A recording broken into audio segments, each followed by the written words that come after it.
what I want you to think about, that our knowledge of God is actually impacted by everything that happens around us or to us from the time of conception until now.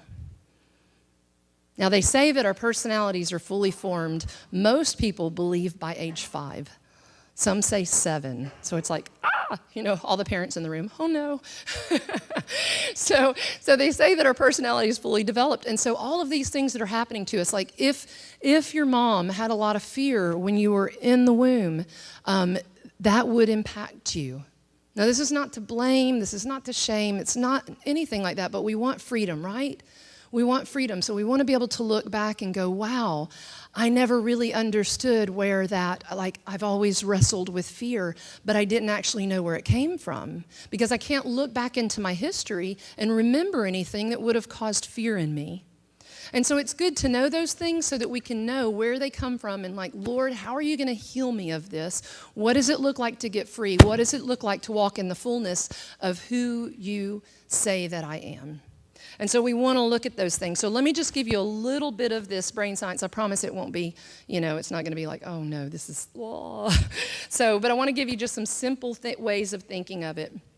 We have, as we're growing, when you have that little baby in your arms and you're looking at that little baby and you are making a right brain to right brain connection. Now, right brain is where we hold experience, it's where we hold emotion, it's where we hold feelings of love, tenderness, peace, affirmation, all of those things. It's where we hold those things. Left brain is where we, that's the logical, language, mathematical skills. Engineers are very left brain, and so that's where we keep that left brain knowledge is different.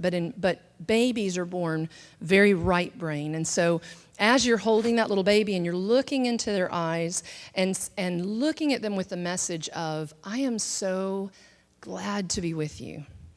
I am so delighted to be with you. They're actually growing in a thing that we call capacity.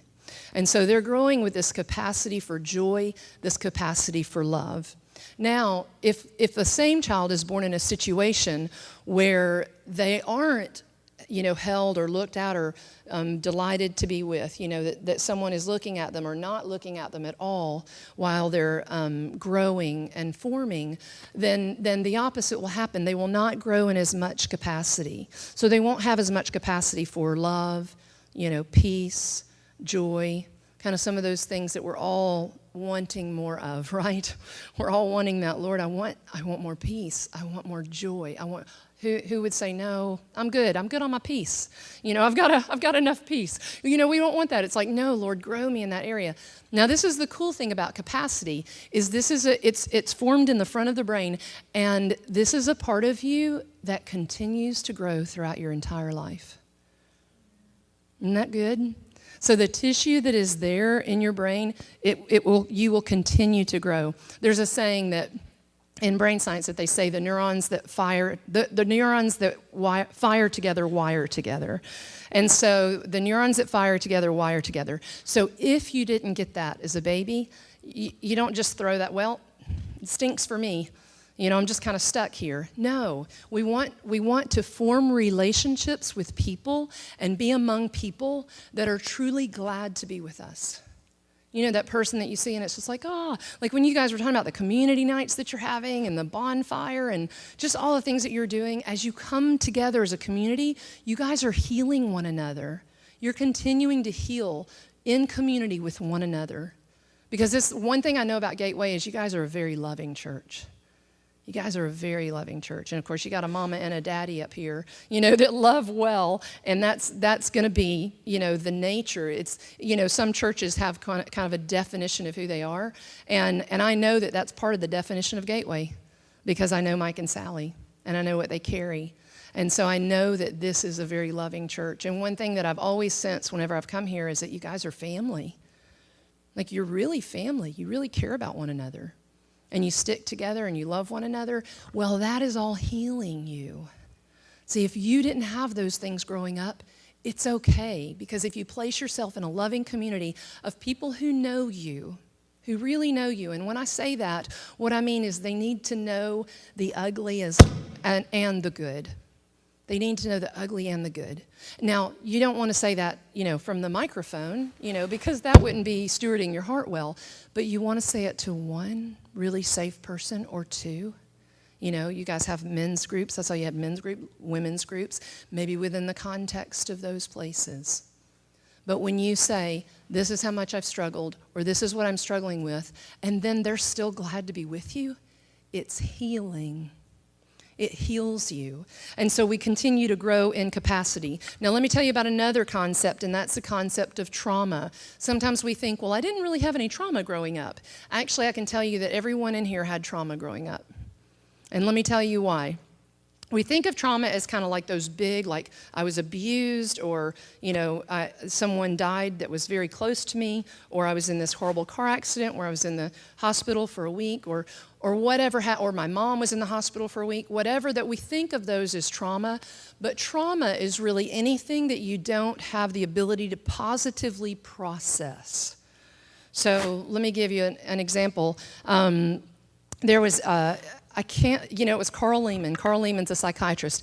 And he was talking about being in traffic and driving in traffic, and where, everyone starts to merge, where you can kind of see that, I'm going to need to go right. And so he's in the lane that needs to go right. And the people that, are in the left lane, they need to go left, but they stay in the left lane all the way until right before it ends, and then they scoot over really quick. And that used to drive him crazy. It would just make him so mad. And he said his wife would be like, praying for the person in the car. And he said, I wanted to have like a lob rocket or something, So he said he would be so enraged. And then he was just like, what is going on? And so he thought, this is a really big reaction for traffic. So he talked to the Lord about it, and he remembered when he was in 4th grade, and he used to play baseball during PE time, and it was the 4th graders through the 6th graders. Well, the 6th grade boys, some of them were kind of bullies, and so they would come in and get back in line in front of the 4th graders, and they would bat like 3 or 4 times more than the 4th grade boys. And he said his coach wouldn't do anything about it. So he couldn't pull from someone else's capacity, and he was out of control. There was nothing he could do because he'd get beat up if he said anything. His coach wasn't taking care of it. So he just had to miss turn after turn after turn as these guys batted before him. Now, we wouldn't think of that as trauma. Most of us are like, that's not really trauma. That's not a big deal. But see, as a 4th grader, he didn't have the capacity, and there was no one helping him. There was no one older that he could pull from. And so he didn't have the capacity to positively process that situation. So here he is, 30 years later or so, in traffic, enraged. And he thinks it's just because of the traffic, when it's not. It has nothing to do with traffic. It's triggering something else that happened way earlier. And so it's important to understand that when we're in a situation that as a child we don't know what to do, that is trauma to us. And all of those traumas that sit kind of in our soul, that are, lodged in our brain somewhere, all of those things need healing. They need healing, or we're just going to continue getting triggered. How many of you, you guys know the word triggered by now, right? In here, you guys talked about it. Well, it can happen all day long. It can happen when you're in the line at the grocery store. It will happen with your spouse. It will happen with your children. It'll happen just in all kinds of different situations that you place yourself in. It'll happen at work. It'll happen in traffic. And when those things happen, it's so important to remember, it's my soul. There is something going on in my soul, and I don't know why, but I'm really angry right now. Or I don't know why, but I'm really afraid. And sometimes when those things happen, we want to get away from them as fast as we can. And so we have all of these coping mechanisms that keep us from feeling those things. And, and there's one more thing. We talked about kind of the feelings we get, but we also, as a parent looks into their child's eyes, we have a thing in the brain called mirror neurons. So your brain has actually mirrored, if your mother was looking into your eyes, if your father was looking into your eyes, has mirrored parts of their brain.